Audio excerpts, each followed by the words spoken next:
नमस्कार, मेरा नाम है अर्पित शुक्ला और आज के इस वीडियो में आज हम एक खास योग के बारे में चर्चा करने वाले हैं जो कि किसी भी व्यक्ति के जन्म कुंडली में बनते हैं तो निश्चित रूप से उनको सुंदर जीवन साथी है वो प्राप्त होगा। निश्चित रूप से हम ये कह सकते हैं। और जन्म कुंडली में क्या कुछ योग होते हैं अच्छे और एक सुंदर जीवन साथी देखने के, उसके बारे में आज की वीडियो में हम डिस्कस करने वाले हैं। बहुत ही आसान और सरल शब्दों में मैं आपको बताने की कोशिश करूंगा।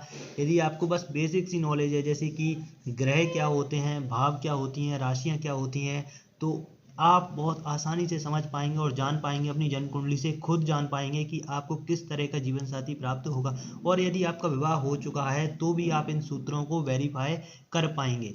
तो सबसे पहले अगर हम बात करें तो ये हमारे सामने जन्म कुंडली होती है। अब इसमें नंबर्स लिखे हुए होते हैं कुछ और ग्रह अलग अलग राशियों में स्थित होते हैं। तो जो भी नंबर लिखे हुए होते हैं वह दिखाते हैं कि वहाँ पर कौन सी राशि स्थित है। यानी कि जहाँ 6 नंबर लिखा हुआ है तो वहाँ कन्या राशि है। तो हर एक राशि का अपना एक ऑर्डर होता है, तो वो आपको ज्ञात होना चाहिए। और भाव की बात करें तो यानी कि हाउस, तो ये पहला भाव, दूसरा, तीसरा, चौथा, पांचवा, छठवां, सातवां, यानी कि ये जो सातवां घर है ना, ये मैरिज को लेकर के ज्योतिष शास्त्र में बताया गया है। इसके द्वारा हम मैरिज का पूर्ण रूप से विचार करते हैं। अब इसी से हम देखेंगे कि आपको किस तरह का जीवन साथी है प्राप्त होने वाला है। सुंदर जीवन साथी प्राप्त होने के लिए क्या कुछ योग होने चाहिए। तो सबसे पहले अगर हम बात करें सुंदरता को लेकर के, तो सुंदरता को लेकर के सबसे पहला नाम आता है तो हमारे प्लैनेट्स में चंद्रमा की अगर हम बात करते हैं तो चंद्रमा एक इम्पोर्टेंट प्लैनेट बन जाता है। और उसके बाद में हम देखते हैं शुक्र ग्रह। तो शुक्र ग्रह भी अपने आप में बहुत ही कह सकते हैं सुंदरता को, इन सारी चीज़ों को कारक बनता है। फिर उसके बाद में बुध। बुध क्यों? बुध को ग्रहों का राजकुमार माना जाता है, तो बुध भी अपने आप में एक इम्पोर्टेंट प्लेनेट बन जाता है जब भी अगर हम बात करें एक सुंदरता को देख करके। अभी इस वीडियो में हमारा पूरा फोकस रहने वाला है कि सुंदर जीवन साथी प्राप्त होगा या नहीं, यानी कि सुंदर पत्नी अथवा सुंदर पति, अट्रैक्टिव पर्सनालिटी वाला व्यक्ति हमको प्राप्त होगा नहीं, इसके ऊपर हम फिलहाल इस वीडियो में डिस्कस करने वाले हैं। तो सबसे पहला अगर हम योग बात करें तो यहाँ पर यदि शुभ ग्रहों का प्रभाव आ जाए, जैसे कि शुभ ग्रह कौन कौन से होते हैं, शुक्र है, चंद्रमा है, बुध है, ये बृहस्पति है। बृहस्पति भी कुछ हद तक हो सकता है, लेकिन शुक्र, बुध, चंद्रमा, इन 3 ग्रहों का विशेष रूप से प्रभाव आ जाए। अब ये प्रभाव युति के द्वारा हो या ये खुद यहाँ पर स्थित हों या फिर दृष्टि दे रहे हों। दृष्टि तभी दे सकते हैं जब यहाँ बैठे हुए हों, तो ये दृष्टि दे सकते हैं। ये ऐसी स्थिति में यहाँ पर प्रभाव देखने को मिलेगा। विशेष रूप से यदि यहाँ पर ये यही स्थित है, चंद्रमा स्थित है, शुक्र स्थित है या बुध स्थित है, तो हम कह सकते हैं कि व्यक्ति का जो भी जीवन साथी होगा वो काफ़ी सुंदर होगा दिखने में। विशेष रूप से ये हम कह सकते हैं।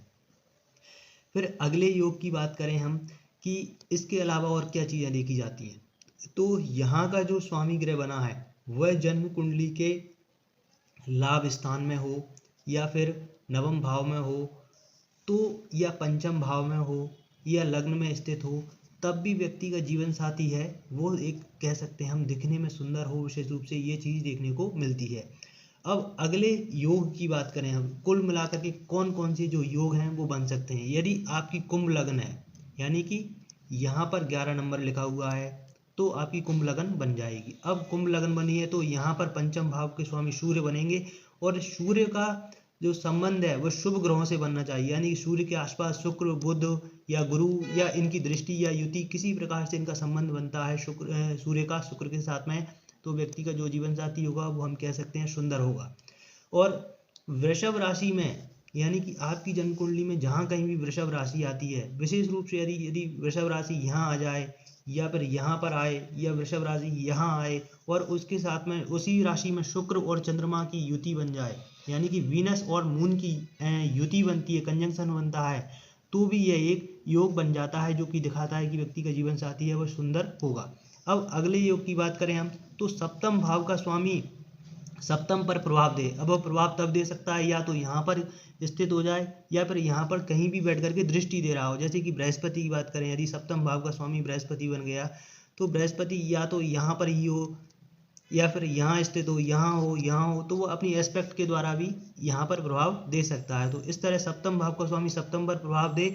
और शुक्र आपकी जन्म कुंडली में जहाँ कहीं भी हो उस पर फोर्थ लॉर्ड की दृष्टि और चंद्रमा का प्रभाव आ जाए, यानी कि शुक्र के साथ में चंद्रमा की युति हो अथवा चंद्रमा दृष्टि दे रहा हो, साथ में फोर्थ लॉर्ड जो चौथे घर का स्वामी है वह भी शुक्र पर यदि दृष्टि देता है या फिर किसी तरीके से प्रभाव देता है, तो निश्चित रूप से व्यक्ति का जो जीवन साथी है वो काफ़ी सुंदर होगा, या हम ये कह सकते हैं। अब एक अगला योग है कि सेवेंथ लॉर्ड 11th हाउस में चला जाए, यानी कि यहाँ पर जो कोई भी राशि स्थित है उस राशि का स्वामी ग्रह यहाँ पर स्थित होना चाहिए, तो ये योग बन जाता है कि व्यक्ति का जीवन साथी है वह सुंदर होगा। और वृषभ राशि या तुला राशि यहाँ पर विशेष रूप से आती हैं, 2 नंबर या 7 नंबर साइन यहाँ पर आता है, तो ज़्यादा चांसेस बन जाते हैं कि व्यक्ति का जीवन साथी है वो दिखने में ओवरऑल लुक्स पर्सनालिटी वाइज सुंदर होगा। तो ये कुछ खास योग थे जिनके बारे में हमने डिस्कस किया, और वीडियो के अगले पार्ट में और मैं डिटेल में बताऊंगा। यदि आप चाहते हैं कि वीडियो का अगला पार्ट भी बनाया जाए तो आप ज़रूर कमेंट करके बताएं। और ये वीडियो आपको कैसी लगी या कोई डाउट है तो भी आप मुझसे कमेंट में पूछ सकते हैं, और अपनी जन्म कुंडली से जुड़ा हुआ कुछ भी विश्लेषण करवाना चाहते हैं तो मुझे इस नंबर पर आप व्हाट्सएप कर सकते हैं। ठीक है, इस नंबर पर आप मुझे व्हाट्सएप पे कांटेक्ट कर सकते हैं 8818828849। तो बने रहें हमारे साथ। धन्यवाद पूरी वीडियो को देखने के लिए।